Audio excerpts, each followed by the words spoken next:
Good afternoon. We're going to go ahead and get started. Here today with me on the stage is going to be my staff, but obviously Mayor Lightfoot, Cook County State's Attorney Kim Fox, and we have New Life Church Pastor Matt DeMatteo, along with Alderman Cardenas, and I believe we had another Alderman, Alderman Rodriguez as well. We're going to go right into our comments. We are here today to announce charges in the murder of 8-year-old Melissa Ortega, who was gunned down in the middle of the afternoon holding her mother's hand. Our city has been shaken, and no one can make sense of this tragedy. This morning, I spoke with Melissa's mother in her home, not only to check in on her during this especially tough time, but to also let her know that we found the offenders responsible for taking Melissa's life, and they have been charged. The shooter, a juvenile, 16 years old, has been charged with 1 felony count of first-degree murder, 1 felony count of attempted first-degree murder, and 2 felony counts of aggravated discharge of a firearm in an occupied vehicle. The driver, Javier Guzman, 27, was also arrested and charged. He is facing 1 felony count of first-degree murder and 1 felony count of attempted first-degree murder. In addition, Javier is also charged with 1 felony count of aggravated UUW. I'm going to recount the sequence of events, and I'll try to pause because it's quite a complex case. On Saturday, January 22nd, officers responded to a ShotSpotter alert call at 2:56 p.m. Our investigation determined that 3 purported gang members were standing on the corner of 26th and Kaminsky. Moments later, an individual emerged south of their location near an alley and fired a handgun at them. That's when Melissa and her mother were crossing the street and shot in the head. Melissa shot in the head. A 29-year-old male, the intended target of the gunman, was also struck in the back as he attempted to run from the gunfire. Detectives subsequently identified and tracked the vehicle used in the shooting using pod video cameras and private surveillance video, as well as license plate reader technology. The investigation further revealed this vehicle, the same vehicle, pulled into a nearby alley before the shooting. So we tracked video pre and post shooting. And we saw that this same car pulled into the alley before the shooting. Video shows a passenger exited the vehicle, fired shots at the victims that we mentioned on 26th and Comiskey, got back in the vehicle and fled the scene. During the shooting, another vehicle parked near the scene was hit several times by this gunfire. A man and his 9-year-old daughter who were inside this vehicle narrowly escaped harm. We recovered the offender's vehicle on Monday, this past Monday, January 24th, and identified the driver of the vehicle. We also seized the handgun that was also inside this vehicle that we recovered on Monday, and the gun matched as well as the casings and the fired bullets at the scene. Additional investigations led to identification of the shooter who was arrested on yesterday. I can't say enough about our officers and detectives on the scene, working around the clock relentlessly to be able to bring these offenders to justice. Or the hard work of our area technology centers, our ATC rooms, and all of the officers who work there. In addition, our home homicide investigation specialty team worked around the clock as well. I also want to mention the district patrol officers in the 10th district who worked with all the homicide detectives and with the community to ensure we brought these people to justice. And I also want to really emphasize this point, the role of the community, the way they stepped up and came together and helped us solve this case. Many people came forward with witness testimony about what they saw, who they saw, all the vehicles involved, when it happened, where it happened, and offered up availability to our detectives. Building trust through positive community interactions is a worthwhile endeavor. Melissa was a precious little girl, and it is unacceptable that she is the latest Chicagoan to fall victim to senseless gang violence. As a city, we mourn. We mourn her loss because no child should know violence, and no parent should have to endure something like this. We will forever remember Melissa and that she loved to dance. She was a light to her family, and we speak her name because she represented the innocence and potential of every child in Chicago. And what happened to Melissa shouldn't happen to anyone, anywhere. We have to do more in our communities to reach our young people. We do, and that's all of us, and apply even more pressure to get rid of gangs and guns. And we will not tolerate this, and we will hold all of these offenders accountable to the fullest extent of the law.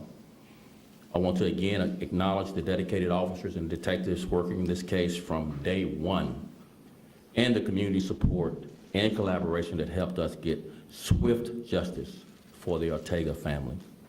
Chicago Police Department can only hope these arrests bring some small measure of closure to the Ortega family and the Little Village community during this very, very difficult time of bereavement.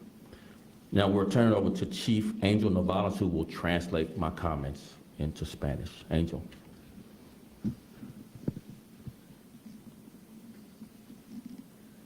Thank you, Superintendent. Thank you, Mayor. Estamos aquí hoy para anunciar los cargos en el asesinato de Melissa Ortega, de 8 años. Ella fue asesinada a media tarde mientras tomaban la mano de su madre. Nuestra ciudad ha sido fuertemente impactada y nadie puede dar sentido de esta tragedia.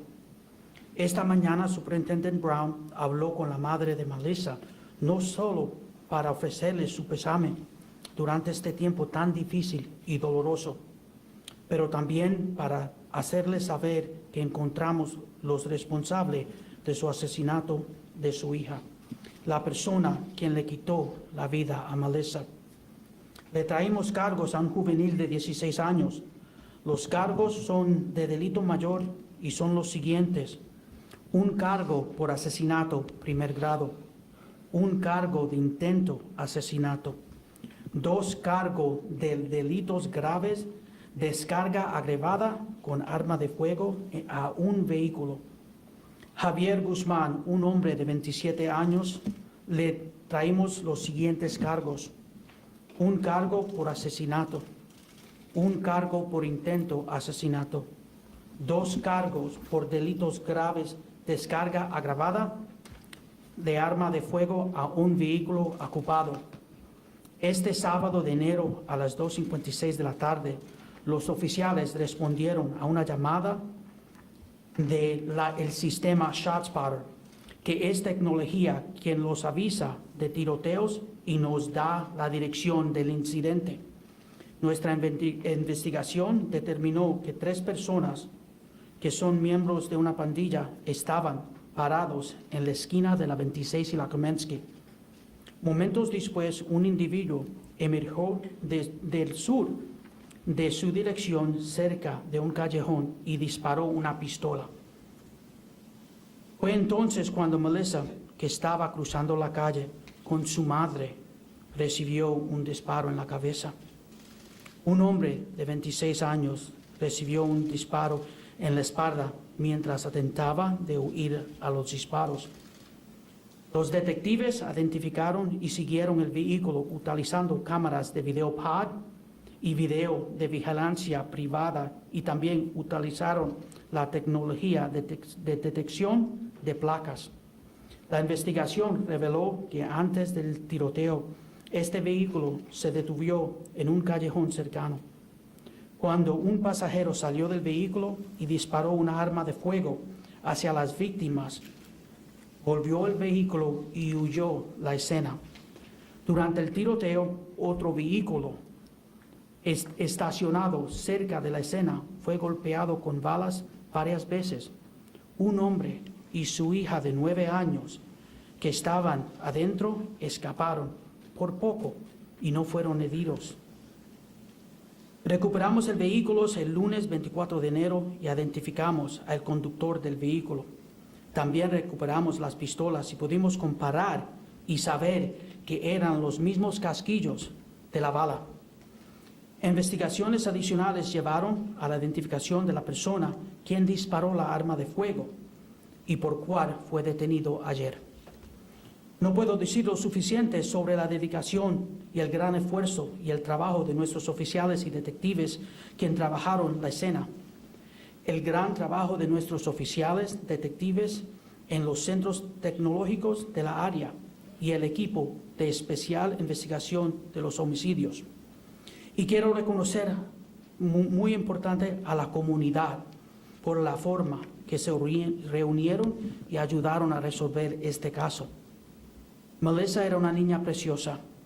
Esto es inaceptable que ella sea la última en ser víctima de la violencia de pandillas sin sentido. Como ciudad, lamentamos su pérdida porque ningún niño o niña debe conocer la violencia y ningún padre debe tener que soportar algo así. Recordamos a Melissa, quien le encantaba bailar. Ella era una luz para su familia y hablamos su nombre porque representa la inocencia y la potencia de todos los niños de Chicago. Y hoy y hoy lo que le pasó a Melissa no debería pasarle a nadie. En cualquier lugar tenemos que hacer más en nuestras comunidades para llegar a la juventud antes que las pandillas los conviertan en delincuentes y aplicar más presión para deshacernos de las pandillas y las armas.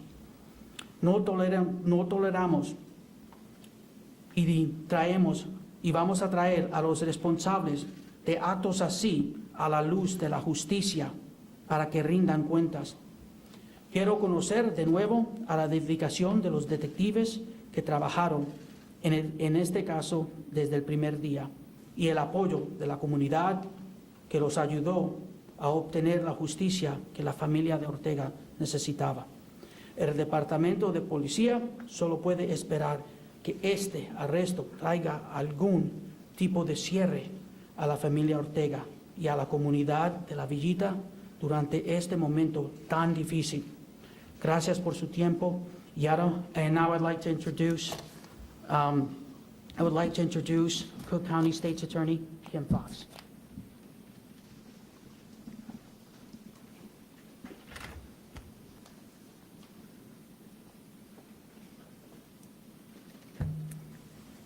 Thank you. Superintendent Brown, Mayor Lightfoot, CPD staff, as well as my first assistant, Risa Lanier, who joins us today, as well as members of the community. The murder of 8-year-old Melissa Ortega is horrific. Melissa is an American dream that has seamlessly and senselessly been taken from all of us while merely walking down the street on a Saturday afternoon with her mother. To Melissa's mom and her family, I have no words that are of comfort to you, but I am committed to getting you justice. To Melissa's classmates at Zapata Academy, we as a city must all do better for you. I know how hard it is to lose a classmate. I, as a student at a CPS school, lost one as well. I've experienced it, and I want you to know that I see you and I understand you. This violence in our communities across this city will not be tolerated. We are simply tired of it. Collaborations with our law enforcement partners and the community are a critical piece in combating violence.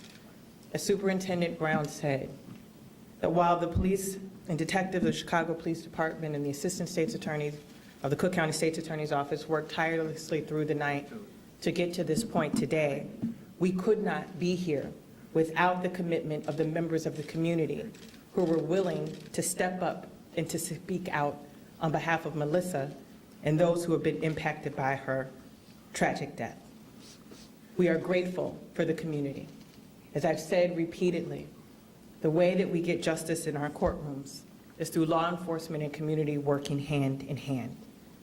I want to once again express my gratitude to Chicago police detectives, as well as to the assistant state's attorneys who put this arrest together and worked to approve the charges expeditiously where the evidence and the law have supported it. I want to also say that in my office, victims and survivors are at the center of our work, which is why we practice a victim-centered and trauma-informed approach to prosecution. For those who have been impacted by this incident, whether as a witness or a community member, who wish to get in touch with our victim witness unit to provide or in need of additional support, you may contact that unit at 773-674-7200.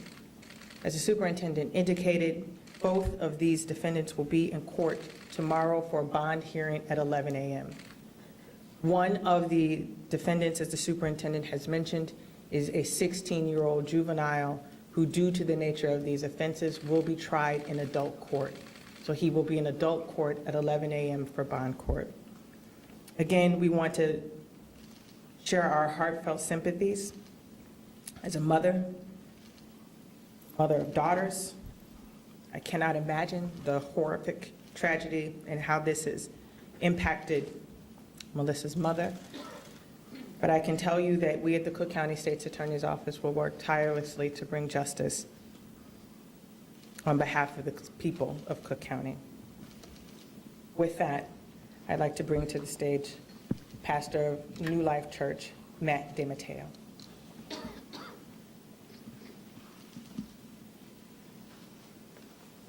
Good afternoon. My name is Matt DeMatteo. I'm a pastor at New Life Community Church, the executive director of New Life Centers. And I've lived and served in Little Village for the past 22 years.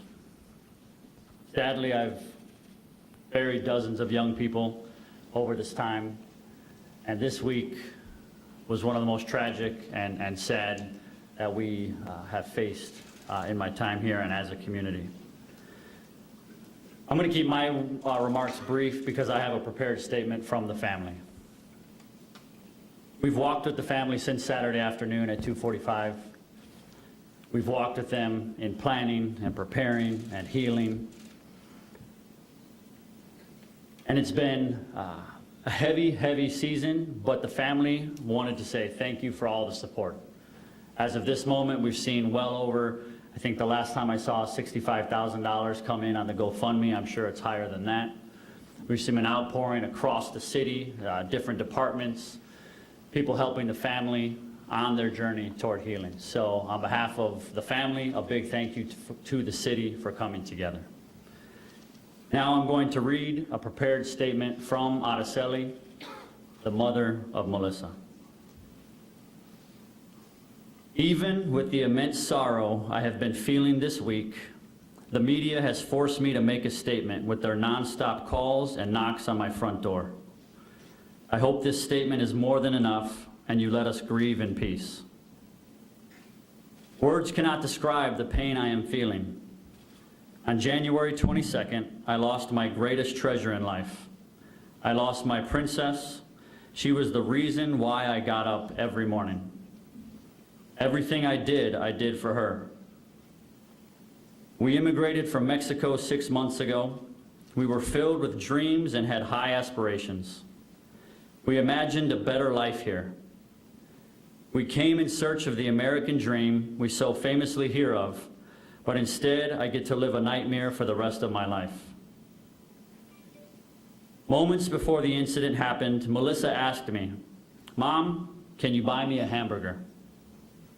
To which I replied, of course. Do you want it now or after we go to the bank?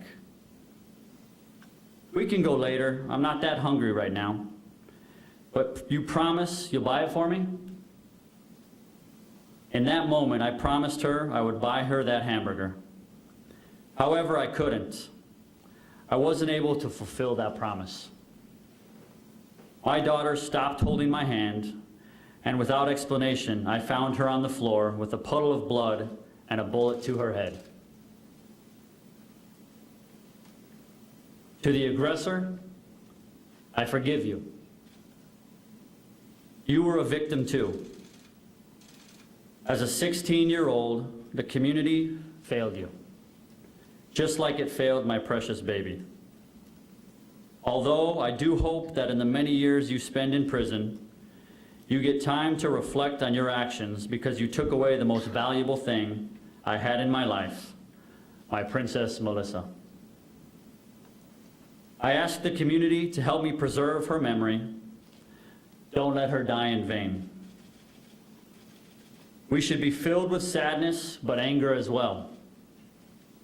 How is it possible that a little girl dies in broad daylight? How is it possible that we can send men to Mars, but we can't fix the gun violence in our city? How is it possible, let Melissa be the last child who dies from gun violence in this neighborhood. We want safer neighborhoods.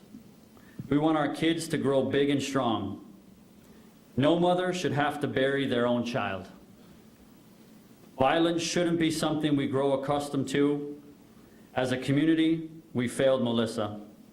As a city and state, we failed Melissa. As a nation, we failed Melissa. I ask the community leaders and mayor to continue to take action and prevent innocent children from dying. I am very grateful for the outpouring support we have received. From your donations to your prayers, thanks to your donations, we will be able to take Melissa back to Mexico in the upcoming week. God gained an angel, but I will always remember her infectious smile. Help me preserve Melissa's memory. Help me bring justice and order to this violent neighborhood. That's the end of her remarks, and I'd close with this. We'll be having a funeral here this week. Then we're working to send the family to Mexico, which will be the final burial place of Melissa. And I'm calling on the media and others to please show respect to the family. As you can see from the beginning remarks, it's been a tough road. And please, as the funeral happens here, as the process of transition to Mexico, please give the space to family. Please respect their wishes. There will be no more statements. There will be no more interviews. Let the family begin to heal. And now I'll introduce Mayor Lightfoot.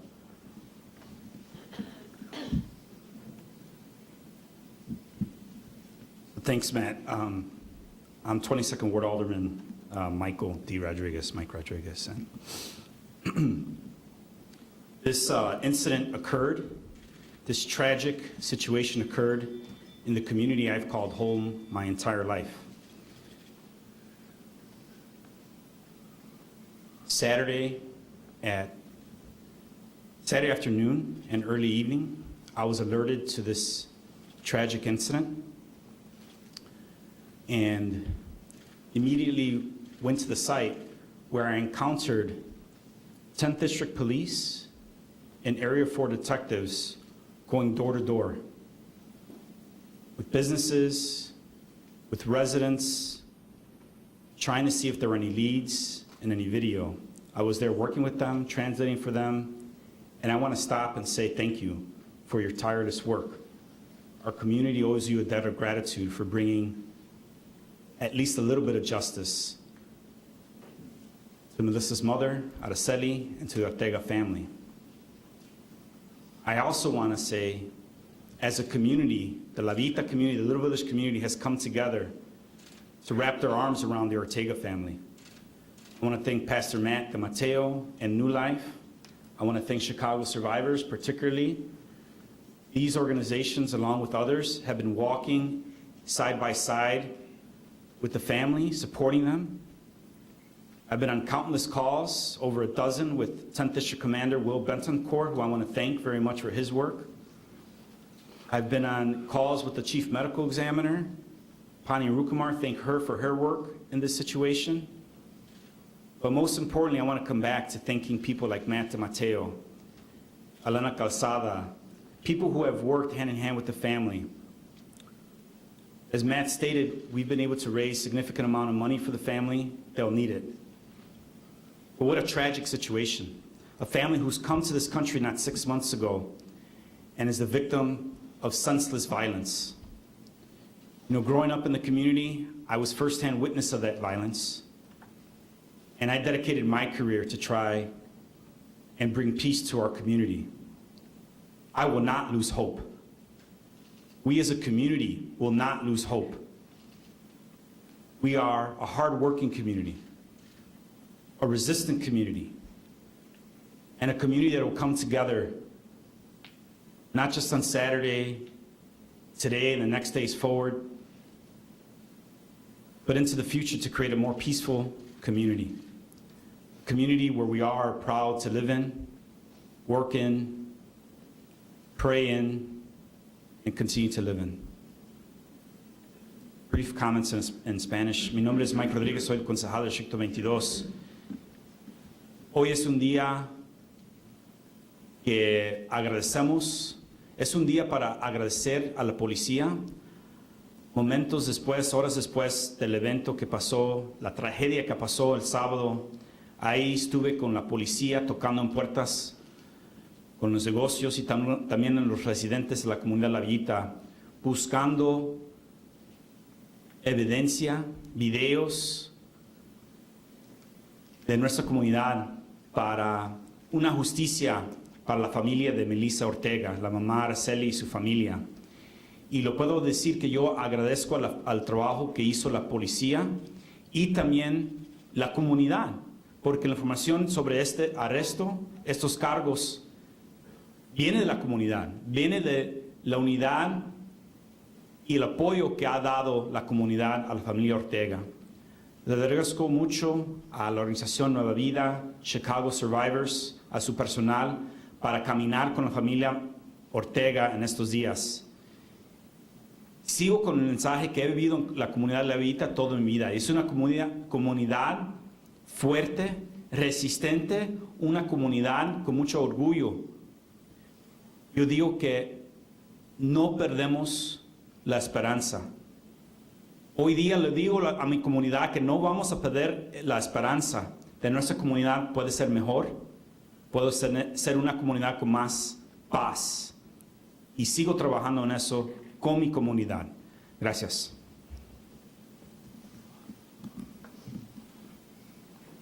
Yes, I need it. Thank you. I share part of Little Village. I just want to say thank you to obviously CPD. We're here for that reason, but before that, obviously we mourn for Melissa. I feel for the mom, Araceli. We mourn with her in such a way that it's just unimaginable. I have 3 daughters. One that's 4, the youngest, and I cannot imagine life without her.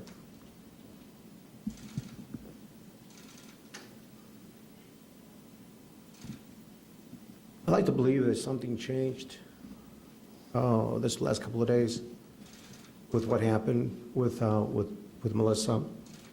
The community came together like never before. Now, on my end, we've had many young teenagers shot, many of them dead. You know, I recall one young lady who was coming home from school. She was going to UIC, 19 years old. An errant bullet hit her in the head, dropped dead. Never found out who did it. Nobody came forward. To this day, tips, anybody knows anything about that, should come forward to the police. I hope that this moment changes things in Little Village and in this city, of why this cannot happen. Moments like this cannot happen where we lose such a precious child. It just cannot, no longer in this city. But coming together, and I thank you, Mayor, for reaching out to the family and doing everything you can to make sure that they have everything that they need and all the support services that are being provided to them. That's what the city should be about. So I'm glad to be here because of that.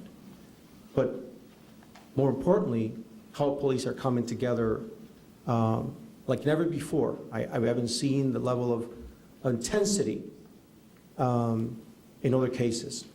And bringing together everything, surveillance, community, tips, knocking on doors, because something clicked.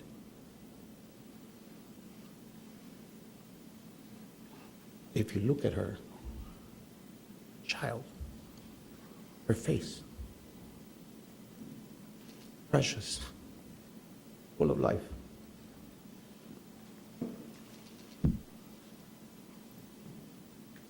It's terrible where we find ourselves. But there's a silver lining coming together and changing this. And I hope there's a law in Springfield coming, Melissa's law, that punishes to the utmost those who give guns to minors, those that are really the true culprits of what's happening in our communities. Because minors are being sent with guns to do the crimes, to kill people at that age. And that should be unconscionable. And it should be one of the things that we should tackle when it comes to violence in this state and hopefully in this country. Those responsible for putting guns in the hands of children, because those are children, 16 years old is a minor, is a child, are the true responsible criminals for what's happening in our communities, in our city. And I hope State Attorney's Office, and she personally prosecutes this individual to the full extent of the law, because that will be the moment where the city changes.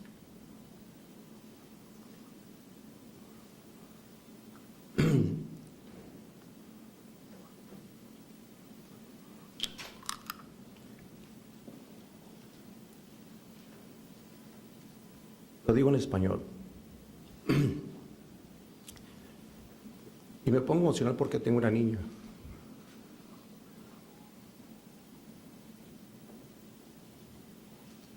Chiquita.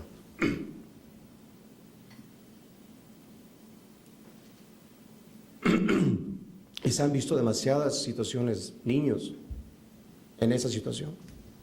Papás, mamás, que trabajan 2 turnos, día y noche, para dar una vida mejor a sus hijos.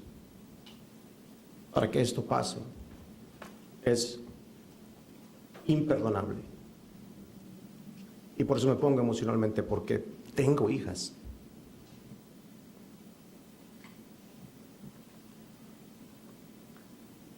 Ustedes tienen hijas. Que no vuelva a pasar. Las leyes tienen que cambiar. Los responsables que ponen las armas en las manos de los menores, de los niños, tienen que pagar como nunca. Lo máximo debe ser el crimen más penado.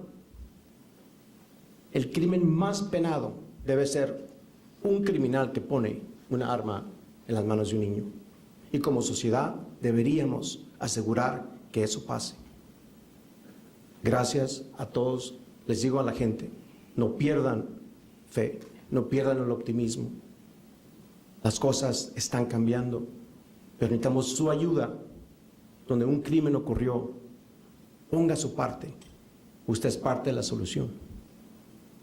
Gracias a la policía, al superintendente, todas las gentes que pusieron su esfuerzo. Por eso estamos aquí. Estamos cambiando en este momento. Ojalá sea un momento de luz, donde esa luz Nos ilumine.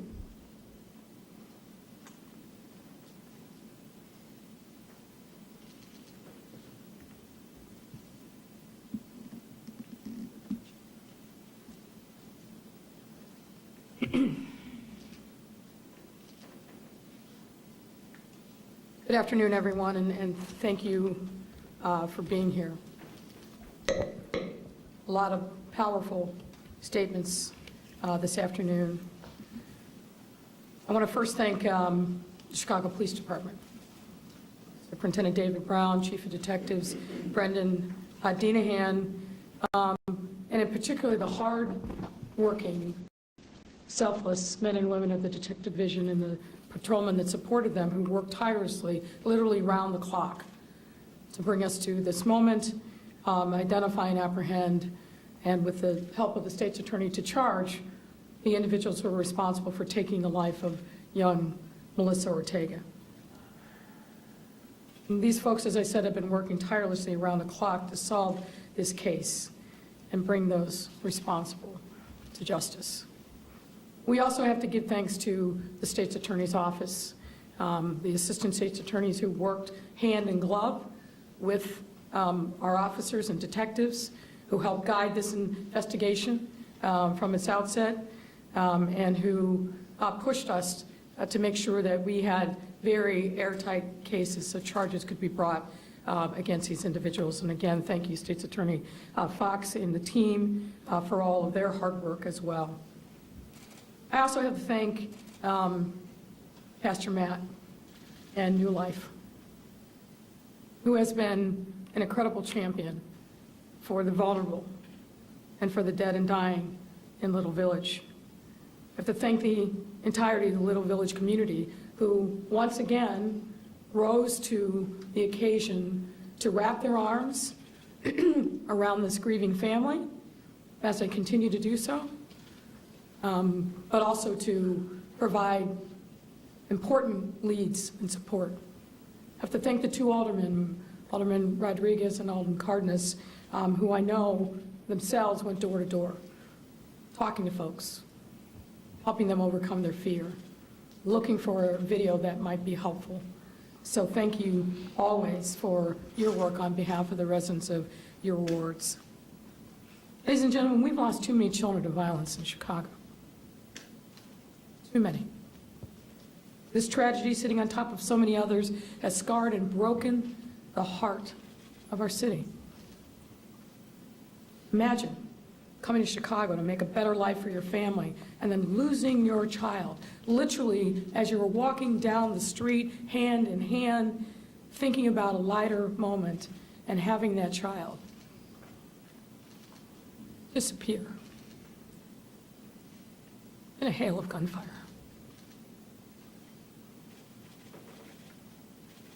As a mother myself, it's hard for me to imagine the pain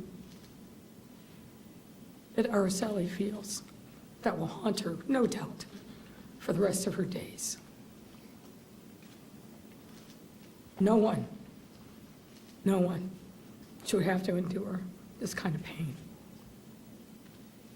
And we again express our sincere condolences on behalf of a city that's broken by this tragedy to Melissa's family. Well, nothing can bring back her life, taken far too soon. I hope that the fact that we are standing here today, the police department and the state's attorney announcing charges, will bring some measure of solace to this aching community. I hope it sends a message to those who wish to cause harm and fear and tear apart our city and act with no regard for the sanctity of any life, that we will hold you accountable and we will do everything in our power to make that happen. I mourn for the people of Little Village. I've spoken to too many mothers in that community who told me that they're afraid, afraid to simply step outside of their homes and live their lives. Afraid because they believe that the gangs have taken over. spoken to so many young people, as recently as this week in Little Village, who walk past murals, the names of those lost by gun violence, and that becomes their norm. What they've told me is that they need more support, to be able to live their lives, freedom and without fear, and to be able to grasp the opportunities that are there and fulfill their God-given potential. Little Village is a rich and vibrant community that has seen too much heartbreak. Far too many children living in the shadows of gun violence, too many elders who are also living in fear. It's our obligation, neighbors, and my obligation as mayor, to work with the stakeholders and leaders of Little Village to bring peace there once and for all. This isn't a problem that just arose on Saturday. It's not a problem that just arose this year or even last. It's been a problem of long standing, and it's way past time that we unite, that we come together, and we bring peace to this beautiful, vibrant community of Little Village. We have to provide every possible support and resource that amplifies the strength and vibrancy of this community. After all, it has the second largest commercial district in our city. But all that gets dwarfed if people are afraid. Been afraid for many reasons, and most recently, because of violence. We have to disrupt the lure of street gangs who are preying upon the young children of this community and others across our city with promises of things that can never be delivered, and if they are, only short-term, and they evaporate so quickly. I agree with the statements of the alderman. Anyone who gives a gun to a young person and puts it in their hands, knowing that this young child is too immature and impulsive to be able to control themselves, we got to do something about that and prevent that from happening. The kind of opportunities that Melissa mom sought should be available to everyone. She shouldn't be leaving this country thinking that she made a terrible mistake by bringing her child here. So, we have a challenge. All of us, everyone. We must step up and meet that challenge. The words of Araceli hang over this room. It's hard not to break down and weep, listening to the pain of this mother who now has to endure this tragedy, who is going to be sitting in a funeral later today and later burying her child. Way too early, way too soon.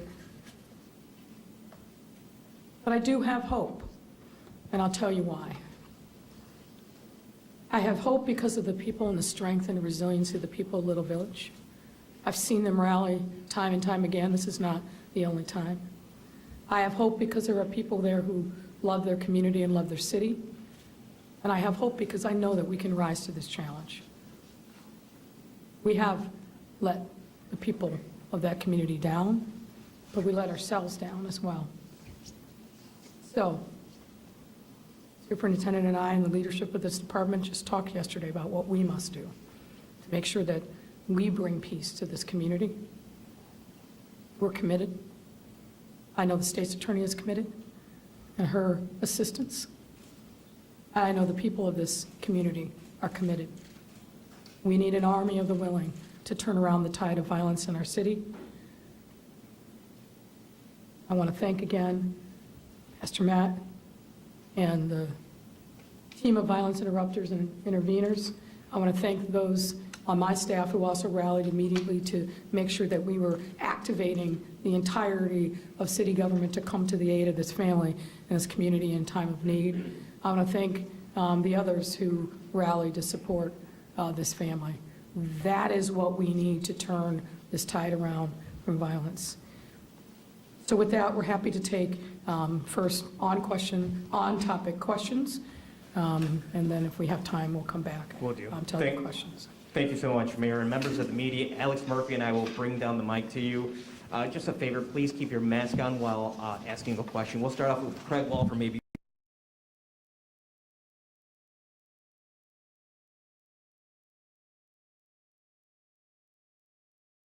Thank you, Dana Kozlov, CBS 2 News. First, this perhaps is either for the superintendent, mayor, or the state's attorney. Can you please tell me if the 16-year-old, I know he's charged as an adult, but he is a juvenile, does he have a juvenile record? And if so, can you please provide the details? He is a juvenile. He does have a juvenile record. We will be providing a full recitation of his background tomorrow at his bond hearing in respect to the Juvenile Confidentiality Act. We will provide a recitation of his record tomorrow afternoon at his bond hearing. But nothing before bond court? No, ma'am. Okay, and then I have one more on-topic question. I'm not sure who would like to field this, but Alderman Cardenas talked about the community coming together. Unfortunately, I've covered many of these very tragic announcements, and rarely do we see the superintendent, state's attorney, and the mayor together at these sad announcements. So what does this appearance from the three of you who've lobbed criticism at one another over the past several months, what does this signify? Well, I think I've been saying for the last several years that we have been working collaboratively with the Chicago Police Department on cases that make the news and others that do not. This is a horrific tragedy, has been evidenced by the outpouring that you've seen over the course of the last several days. As the mayor has said before, as the superintendent has said before, we need all hands on deck to deal with the violence in our communities. And the tragedies that we have seen during the course of this year and last, and historically, requires us to come together. This is an open manifestation of our commitment to work together to ensure that all of our communities are safe. I would just add, it is a unique opportunity for us to have a public showing of what happens behind the scene, but also, I think, to rise to the challenge of how this community has come together. Normally, when we have gang-related shootings, no one speaks to the police, including the victims. There's a high level of street justice retaliation, as you all have covered for many, many years. But everyone involved in this incident came forward to help us with information to break this case. So if the community can come together in unique ways, so should we. We have behind the scenes, but I think the public aspect of this press conference is important to convey a message not only to the community, but also to offenders. We are working as a team to bring you to justice. You commit violence in this city. Mayor? Well, I just want to amplify the comments that the state's attorney has. The tragedy of 2021, I think, were a moment of reflection for all of us. And we do talk and work together on a regular basis. And I think, as the state's attorney said, this is an opportunity for us to demonstrate how we work behind the scenes publicly. And certainly this tragedy of the taking of the life of this young girl has pricked the consciousness of all of us. But really the tragedy of 2021 with so many shootings and so many homicides. You know, we get asked all the time, well, what's going to be different about this year? And I think, as the superintendent just said, we are seeing communities rise up and really let their faith overcome their fear. We would not be standing here today if the community hadn't come forward and said we're not going to tolerate this kind of horrific murder in our community. We are going to rally together and do everything we can to support bringing those responsible for justice. And what would we be like if we didn't match their passion and their enthusiasm? So I think you'll see more opportunities for us to demonstrate a unity of purpose. We're not going to agree on every issue, but we do agree that violence has to be addressed in a holistic way and that we've got to do everything that we can to make sure that we hold those who are responsible accountable. And it starts with bringing them together and getting them charged. And again, I want to thank the state's attorney and her team for their support and for their tireless work. We all have the same mission, which is to keep our community safe. Thanks, Mayor. Liz from ABC7. I just wanted to know if we had any updates in any of the cases. We've had at least 2 teenagers in the past few weeks gunned down and killed after school. Caleb Westbrooks, are you dedicating the same kind of resources to those cases? And is the community cooperating? Have you made any progress on those? And then also, if there's any update in the hit-and-run So investigation? I'm going to bring up Chief Detective Brendan Deignahan to update. You'll have to give us a little bit more information about the 2 cases, but so we can give you some information. But yes, as far as committing the same level of resources, we have done that, primarily in communities where people cooperate. Things go faster in the investigation. Where they don't, it's much more challenging for us. That's why we really want to highlight those cases to other communities that may not have a sense to collaborate with us, how quickly the cases can be resolved, how closure can come forth if you cooperate. You know, it's been a broken trust, and it's been broken on Chicago Police Department side with some of these communities, and so we're overextending a kind hand to these communities. We're really highlighting engaging the community to build trust for every officer, regardless of your assignment. Everyone has the challenge of getting in the community, getting out of your car, getting from behind your desk to build trust so that we can have quick conclusions. If not prevent, we can quickly bring people to justice with the collaboration in the community when we have tragic incidents like this. Brenda, you want to come up and just update on the 2 cases she asked about?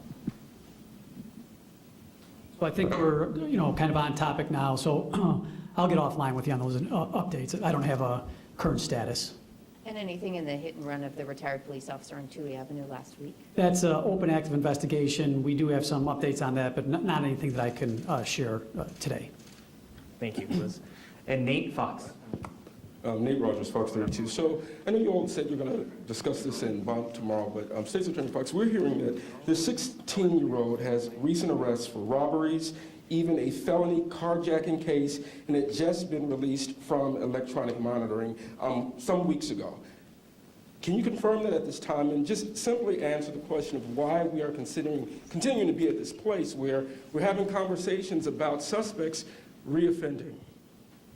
So, as I said earlier, we will be going through a recitation of the 16-year-old's criminal history tomorrow at bond court. But I can tell you that as of today, he was not on electronic monitoring. I've heard that there was some chatter about that. He was not on electronic monitoring today. One of the things that we have to continue to address, we have a 16-year-old with a history who was arrested with a 27-year-old with a gun. And the reality is, if you want to ask why we continue to see this, we are seeing this. This is not a new phenomenon. As I mentioned in my remarks, this was a phenomenon when I was in high school. We have to be able to have, as the mayor has said, a whole-of-city approach to this to deal with the fact that young people are not going to be able to be incarcerated for the rest of their lives. So when they come out of the criminal justice system, to be able to have some measures of support to deal with that. Because we are seeing people come back out and reoffend. That is not unique to this situation. What needs to happen is that we have to wrap around services to young people who are impacted by violence within their communities. It is the good work that the pastor has done in Little Village, where he has seen people come in and out of the criminal justice system. And so it is incredibly frustrating because it's also foreseeable. If we do not have resources and outlets for young people who are involved, whether they're caught in the criminal justice system or not, we will continue to see engagement like this. And so it is incredibly frustrating. We will have a recitation tomorrow, but we have to talk about violence prevention. We have to talk about reentry at the same time as we talk about accountability. All of those things together keep our community safe. Gotcha. And then my last question, Superintendent Brown, had your agency already been in contact with the guys that are involved? One of the hurtful things for me in talking to residents in Little Village over the weekend was them saying we're seeing this every other day, people getting shot in Little Village. We know that there's been a long-term, folks in Little Village have been dealing with decades of violence as it relates to gangs. Did you all already have eyes on these guys? Did you know what they were up to at this time?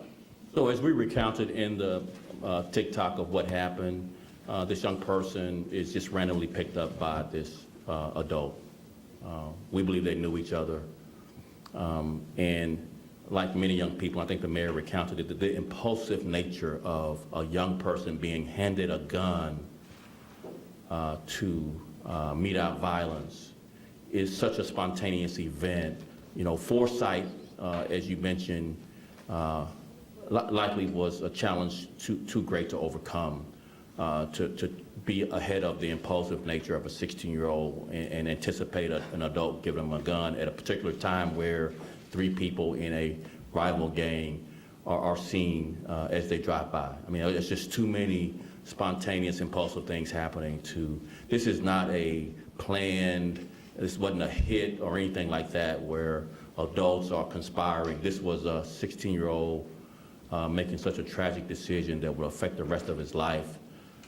That foresight is one of the things that likely wouldn't have been something that, you know, we all could have done as police officers. But we do have significant resources dedicated to the 10th District, particularly Little Village, before this happened, and we'll continue that, primarily focused on these particular gangs to take them down.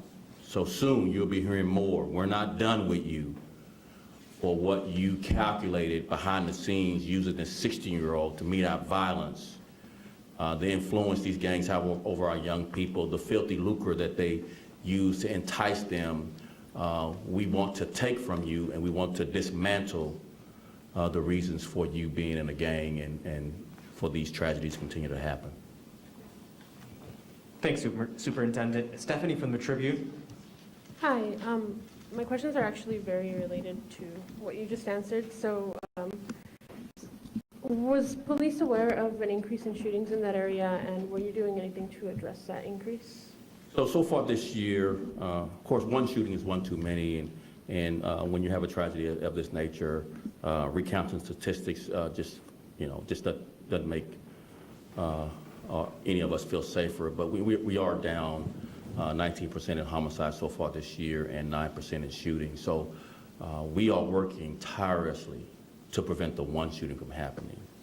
Our officers are running toward danger, they're running toward bullets, they're going down dark alleys. Even this particular case involved long hours of staking out, trying to find this car in gang conflict territory in the Little Village area. We've made a lot of arrests before and after this incident happened, and we'll continue to make a lot of arrests. We'll continue to focus on these particular gangs that's had their grips far too long on Little Village, and our goal is to dismantle them and not see them again. Send them to, if we can't get federal penitentiary time, send them to state prison to where they cannot hold these fine people hostage in their own neighborhood. So just to clarify, that decrease is citywide, right? Yeah, so far in the 10th District as well, which is Little Village. Okay. Yes. And then the 16-year-old, you spoke on it a little bit. Is there any concern that he was threatened by any older gang members, or do you know how far his involvement goes? We don't have any evidence to support that. Thanks, Sue. We'll move on to Erica from Univision Chicago. There are several things that are not clear to me. I'm so sorry. Mr. Attorney Fox, so he is 16. He's going to be tried in adult court tomorrow. Yes, ma'am. So we're going to be able to know his name, his record, and everything we will know more about tomorrow. Correct. Okay, perfect. That was my first question. My second question, and I'm so sorry because I didn't understand that part. My second question is, was both of these individuals, given Guzman and the minor, were on the radar of the authorities before this incident? Did you know that they were affiliated to the gangs?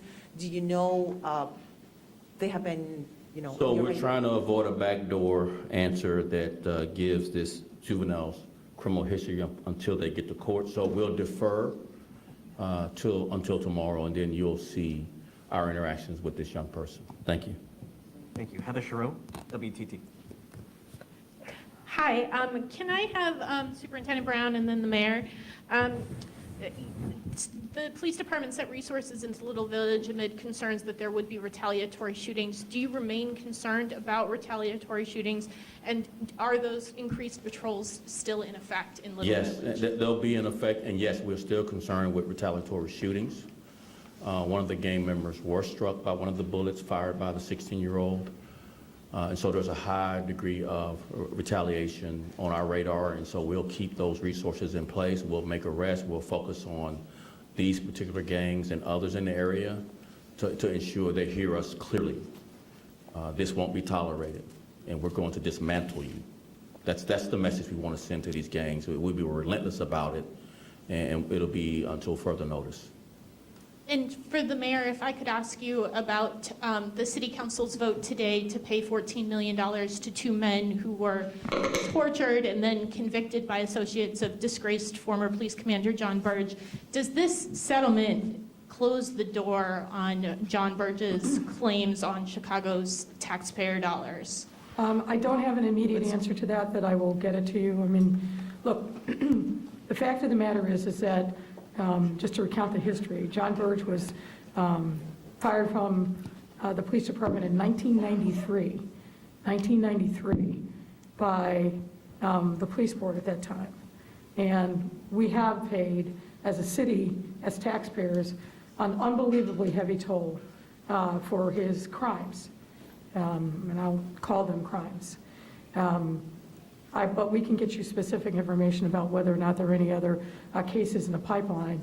But these payments are obviously of great concern to me, not just for him, but we have others that where there's serious allegations of misconduct, and we have to make sure that when the claims are valid, that we do what we can to address the harm that's been done. Thank you, Mayor. Tom Schuba, Sun-Times. Hi, Superintendent. Can you give us any background on the gang dispute that sparked the shooting and kind of the toll that it's already taken on the community? So we're being careful again. Gangs love their name spoken by police officials and others. So we won't give them that satisfaction by mentioning their names. But we know who they are. These gangs have, again, for decades, had a grip on these communities through threat, intimidation, and violence. We've addressed these gangs with several federal conspiracy investigations in the past. We continue to look for opportunities to continue that effort. Federal charges have been the most successful at dismantling gangs over the history of gangs. If you look back from the 90s till today, you know, many gangs have been dismantled for federal conspiracies, taking their ill-gotten gains. And that's our effort. It's why we support the mayor's civil forfeiture. And we had questions about this the other day, and I just want to just take an opportunity. You know, Al Capone wasn't arrested for the violence he meted out here. He was arrested because we took his stuff. He didn't file his taxes. And the violence he took with him to the federal pen to his death upon release. So it's smart to go after the ill-gotten gains, to dismantle these gangs, and also take away their opportunity to dangle filthy money they earn, blood money I call it, to our young people. You know, the jewelry and the cars and the cash that they flash in front of our young people to entice them into this life. Take that away and you dismantle them and their opportunity to entice our young people. Craig Wall, front and center. Mayor, thank you. Without addressing this particular case this morning, Arnie Duncan had some very critical comments of how the police are being run and utilized. He called it a system of crisis. Can you respond to some of the criticisms? And you obviously was sounding very much like a potential mayoral candidate. We're here talking about the murder of an 8-year-old. And we heard very heartfelt comments from her mother. Now is not the time to talk about politics. I won't. I mean, do you Not- think not- not on this criticism of the day. police department is fair? sorry? Do you think his criticism of the police department is fair or Well, not fair? first of all, I was the city council, I don't know all of his comments about the police department, but I said this before and I'll say it again. Anybody who thinks in the midst of this violence that the best thing to do is defund our police department, not provide them with the support and resources they need to be able to frankly address exactly the kinds of violence that we're talking about, isn't a serious person. No, people all over the city, neighborhood after neighborhood, they don't want to defund our police department. They want our police department to be respectful and constitutional in the work that they do, but they want the police to protect them. And somebody who's proposing that we basically just let the numbers drift down and take away resources from our department, it's not an either-or proposition, and I think I've demonstrated that. We know that the long-term play to end violence, to bring peace to neighborhoods, is to invest. And we've got billions of dollars in investments to prove just that.